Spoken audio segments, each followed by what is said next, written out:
Hey everybody, I'm back with another video, and this time I'm reviewing the list I took to the October Denver Fight Club event just south of Denver.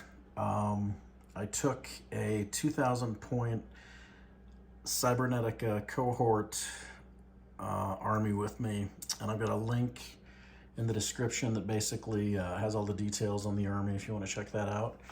But I thought I would just kind of quickly run through what I took and why and how everything kind of performed. So given that this was a Cybernetica cohort army, really the focus here was these 4 Kastelan robots. You can see the Datasmith in the center there.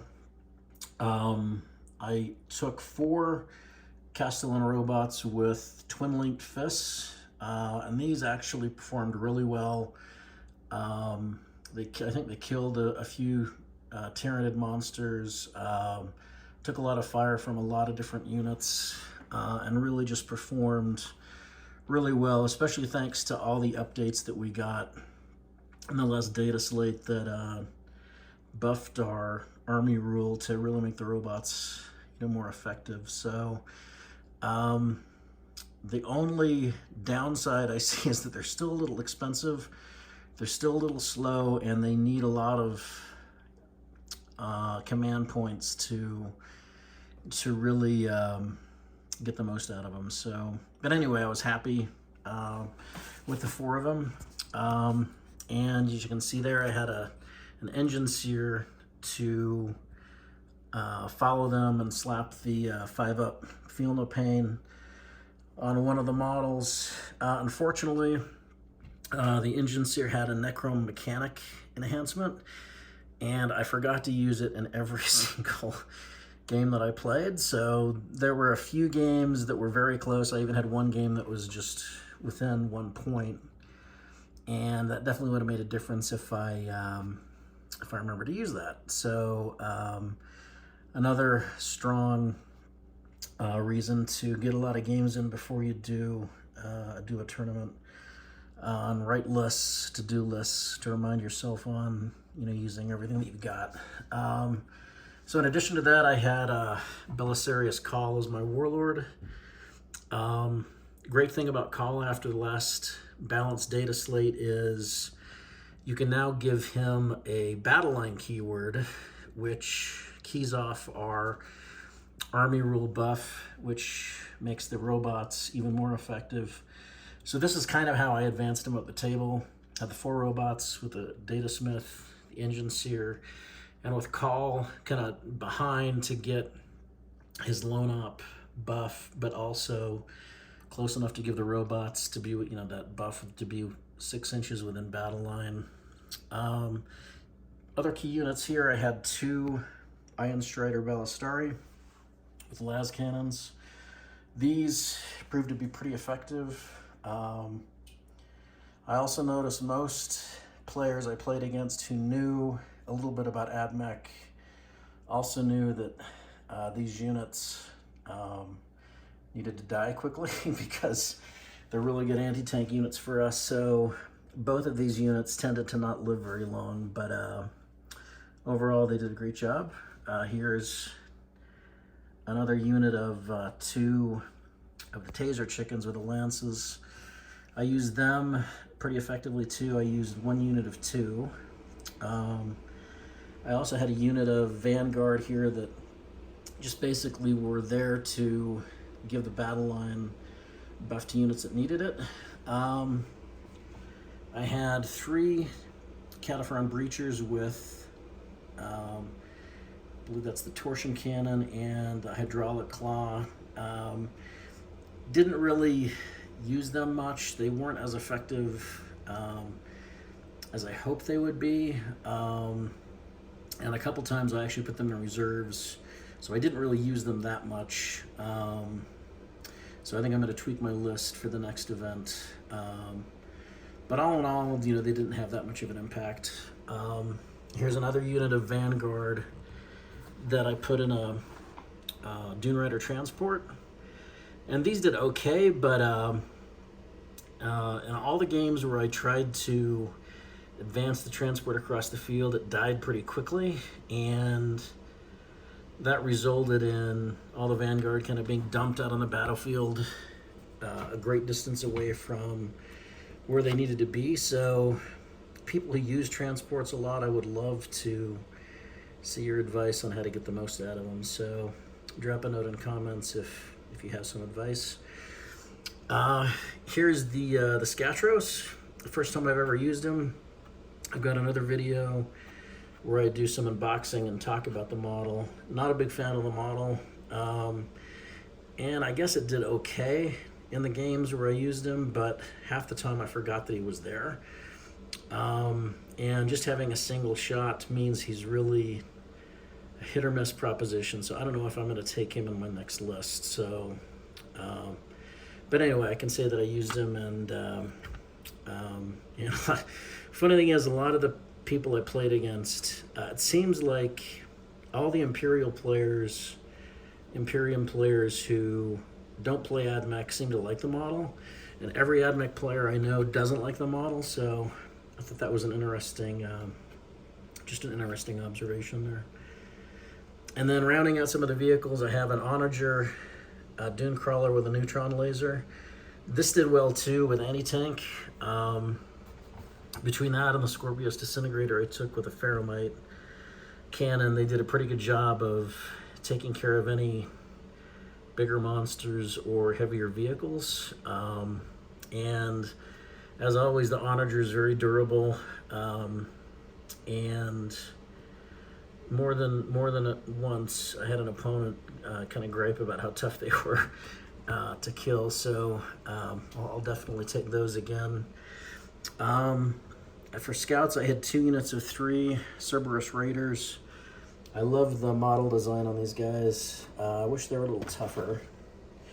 And if I ever create a Skitarii Hunter cohort list, I might, just for the heck of it, try to make a very heavy cavalry list just filled with these guys, and the flamer version, Sulphur Hounds. But these, you know, they died pretty quickly, but they were good for scouting, good for objective play, and really have no complaints about them. And like I said, they're one of my favorite models. Then back here, I've got a unit of Rangers led by a Technoarchaelogist that gives that 12-inch deep strike denial bubble. Overall, happy with these guys too, but I tended to have the Rangers just sit on my home objective. And if anyone has advice for, you know, I guess I could leave the Technoarchaelogist by himself and then move them separately.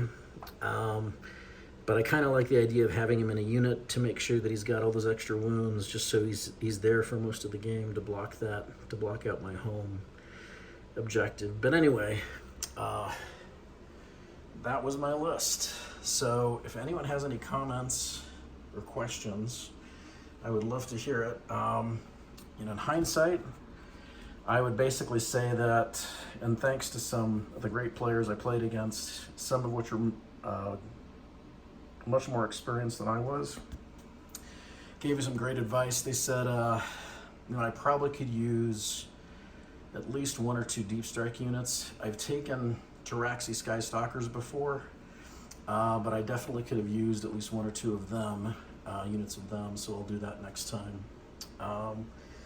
Also, I needed more anti-infantry. I don't have any flamers on this list, and the anti-infantry I did have tended to be very squishy. So for example, these Vanguard, they've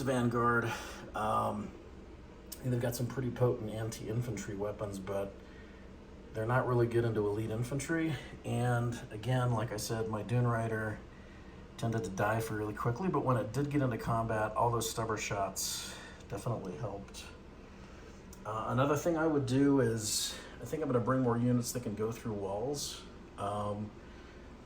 Other players that use Cybernetic Cohort, I'd love to hear how you move all of these models with the really big bases, you know, like the robots and the chickens and the laser chickens, and also the Disintegrator, especially the Onager with this pizza plate sized base. How how you move those through terrain, because I've often found myself either creating a self-imposed traffic jam, just trying to get through terrain, or if I played a more experienced player, they tended to do a really good job of move blocking me. So, you know, I'd have a lot of these bigger units with the bigger bases stuck in traffic jams basically, and unable to get to the rest of the board. So having a few more units that can get through walls, things like maybe I'll swap these out for breachers with arc rifles, maybe add some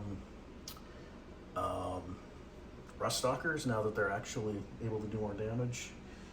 And then I guess the final thing is, and I would give this advice to every player at a tournament, but I forgot so many enhancements. Like, for example, the Enginseer had that Necromechanic enhancement that blocks, that allows you to zero out one attack per round, I believe.